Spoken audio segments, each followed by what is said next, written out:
श्रीगुरुभ्यो नमः। हरि ओम। श्री महागणाधिपतये नमः। श्री महासरस्वत्यै नमः। श्रीगुरुभ्यो नमः। हरि ओम। यत्कर्ता जगतां भर्ता संहर्ता महसां निधिः प्रणमामि तमादित्यं बहिरन्तस्तमोपगमोत्। యక్కర్త జగత్తు మొత్తానికి కర్త, అందరినీ రక్షించేవాడు, అందరికీ నిధి, ఏది ఏం కావాలి ఇచ్చేవాడు, అందరినీ సంరక్షించేవాడు భగవంతుడు. ఎవరా భగవంతుడు? సూర్య భగవానుడు. దేవుడు ఉన్నాడా లేడా అనే అనుమానం చాలా మందికి వస్తుంది. నా దేవుడు వేరు, నీ దేవుడు వేరు, ఇంకోటి దేవుడు వేరు అనుకుంటారు. కానీ అందరికీ కనపడే దేవుడు ఎవరు? సూర్య భగవానుడు. అందరికీ కనిపించే దేవుడు సూర్య భగవానుడు. అటువంటి సూర్య భగవానుడు ఆయన లేకపోతే ఏమీ జరిగేది లేదు. అటువంటి సూర్య భగవానుడి వల్ల ఎండ కాస్తుంది, వర్షం కురుస్తుంది, చెట్లు పెరుగుతున్నాయి, పంటలు పడుతున్నాయి, తినటానికి ఆహారం వస్తుంది. అన్నీ ఆ సూర్యుడు భగవానుడి వల్ల వస్తున్నాయి. దేవుడు ఉన్నాడు అని నమ్మటానికి ప్రపంచ దేశాలన్నిటికీ ఒక్కడే సూర్యుడు. ప్రపంచ దేశాలన్నిటికీ ఒక్కడే చంద్రుడు. అటువంటి సూర్య చంద్రుడు మరి అమ్మవారికి 2 నేత్రాలట. మరి ఆది పరాశక్తికి నేత్రాలు 2. ఆ నేత్రాలు సూర్య చంద్రుడు. అటువంటి నేత్రాలు మన అందరినీ సంరక్షిస్తున్నాయి. కాబట్టి అటువంటి అందరికీ కనపడేటువంటి భగవంతుడికి నమస్కారం చేసి 2026వ సంవత్సరం ఆగస్టు నెల 11వ రాశి కుంభరాశి. ఈ కుంభరాశి ఎట్లా ఉందో చూద్దాం. ఈ కుంభరాశికి ద్వితీయంలో శని, ధన నష్టం విపరీతంగా జరుగుతుంది. ఈ శని ద్వితీయం ధనవాగ్విత్తం. ఇంతకుముందు ఏలునాటి శని 6 సంవత్సరాలు గడిచిపోయింది. ఇంకొక సంవత్సరం ఉంది. ఈ సంవత్సరం చాలా కష్టంగా ఉంటుంది. ఎందుకంటే ఒక దెబ్బ తగిలింది అనుకుందాం, ఆ దెబ్బకి మందులు వేసి కట్టు వేసి మాన్పించారు.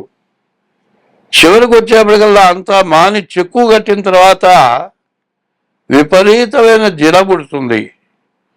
ఎవడైతే గోకుతాడో ఆ పుండు మళ్ళీ మొదటికి వచ్చేస్తుంది. మరి 6 సంవత్సరాలు పడ్డ కష్టం 1 సంవత్సరం 3 నెలలు జాగ్రత్త పడితే ఎటువంటి సమస్య లేకుండా బాగుపడతారు. ఈ కుంభరాశి పరిస్థితి చెప్పాలంటే చాలా కష్టం. చెప్పడానికి వీలుగా అనేటువంటి బాధలు ఎక్కువగా ఉన్నాయి. కాబట్టి ఈ రాశి వాళ్ళు చెప్పదగినంత ఏమీ లేదు. కానీ ఈ రాశి వాళ్ళు ప్రతిరోజు కూడా శివాలయానికి వెళ్ళండి, ఈశ్వర దర్శనం చేసుకోండి. ప్రతి సోమవారం ఈశ్వరుడికి అభిషేకం చేయించుకోండి. ప్రతి శనివారం కూడా శనికి అభిషేకం చేయించుకోండి. తర్వాత బియ్యపు రవ్వ పంచదార కలిపి చీమలకు వేయండి. ఇది కాకుండా ఉదయం, మధ్యాహ్నం, సాయంత్రం 3 వేళలా సూర్య నమస్కారం చేయండి. అన్నిటికంటే ముందు తెల్లవారుజామున సూర్యోదయానికి ముందుగా నిద్ర లేవండి. సూర్యుడు కనబడే భగవంతుడు. ఆయన వచ్చిన తర్వాత నిద్ర చేస్తామా? ఒక గొప్ప శక్తి సంపన్నుడు, లేకపోతే ఒక సన్యాసి, ఒక పీఠాధిపతి మన వాకిట్లో వస్తున్నాడంటే ఏం చేస్తాం? ముందుగా స్నానం చేసి ఆయన కోసం ఎదురు చూస్తాం. అందరికీ కనపడే ప్రత్యక్ష దైవం ఎవరయ్యా అంటే సూర్య భగవానుడు. మరి ఇవాళ ఉన్న పరిస్థితి ఏమిటయా అంటే పగలల్లా పనిచేసి రాత్రి 10 గంటలు 11 గంటల దాకా పనిచేసి నిద్ర రావటం లేదని కొద్దిగా తాగి తెల్లవారి 10 గంటలు లేచి ఇట్లా చేస్తే మనం ఏమైనా బాగుపడగలవా? నువ్వు ఎంత నిద్రపోయినా కూడా 5 గంటల గల నిద్ర లేవాలి. బ్రహ్మ ముహూర్తం 3 నుంచి 5 లోపల నిద్ర లేవాలి. సూర్యుడు ఉదయించేటప్పుడు సూర్య నమస్కారం చేయాలి. ఉదయం బ్రహ్మస్వరూపము. సూర్యుడు ఉదయించేటప్పుడు బ్రహ్మ, మధ్యాహ్నంతో మహేశ్వరం, మధ్యాహ్నం కూడా పరమేశ్వరుడు, సాయంకాలం స్వయం విష్ణువు, సాయంకాలం కూడా విష్ణువుతో సమానం, త్రికాలం వాదివాకరం, 3 వేళలా ఈ రకంగా సూర్యుడిని చూసి నమస్కారం చేస్తే బ్రహ్మ విష్ణు మహేశ్వరుల దర్శనం చేసుకున్నటువంటి ఫలితం వస్తుంది. మీరు చేసినటువంటి సమస్త దోషాలు పోతాయి, మీకున్న పాపాలు మొత్తం నశిస్తాయి. ఇప్పుడు జరుగుతున్న మహాపాపాలు బాగా ఎక్కువగా ఉన్నాయి. ప్రాణవాయువుతో మనం బతుకుతున్నాం. మనకొచ్చే బొగ్గు పులుసు వాయువుతో చెట్టు బతుకుతుంది. చెట్లను చంపటం, భార్యా పిల్లల్ని చూడకపోవటం, తల్లిదండ్రులకు అన్నం పెట్టకపోవటం, పరస్త్రీ వ్యామోహత్న బతకటం, ఇవన్నీ కారణం ఏంటి? ఇవన్నీ ఎవరు చేసుకున్న పాపం? మీరు చేసుకున్న పాపం మీరు అనుభవిస్తున్నారు. ఒకప్పుడు విదేశాల్లో లిమిటేషన్ మ్యారేజ్, రిజిస్టర్ మ్యారేజ్ 2 ఏళ్ళు 3 ఏళ్ళు 4 ఏళ్ళు చేసుకుంటారు. ఇక తర్వాత ఎవరిదారు వాళ్ళది. ఆ పిల్లల్ని ప్రభుత్వానికి ఒప్పచెబుతారు. వాడి తండ్రి ఎవరో తల్లి ఎవరో తెలియదు. వృద్ధాప్యం వచ్చిన తర్వాత వాడి గతి ఏందో వాడికి తెలియదు. ఇట్లాంటి పరిస్థితులు వస్తున్నాయి. తర్వాత కుంభం, మీనం, మేషం, వృషభ రాశుల వరకు కూడా ఏళ్ళు నాటి శని రాబోతోంది. కాబట్టి ఇప్పుడు చెప్పినవన్నీ కూడా మీకు వర్తిస్తాయి. కాబట్టి మీరు ఎంత జాగ్రత్త పడితే అంత సుఖపడతారు, అంత సంతోషపడతారు.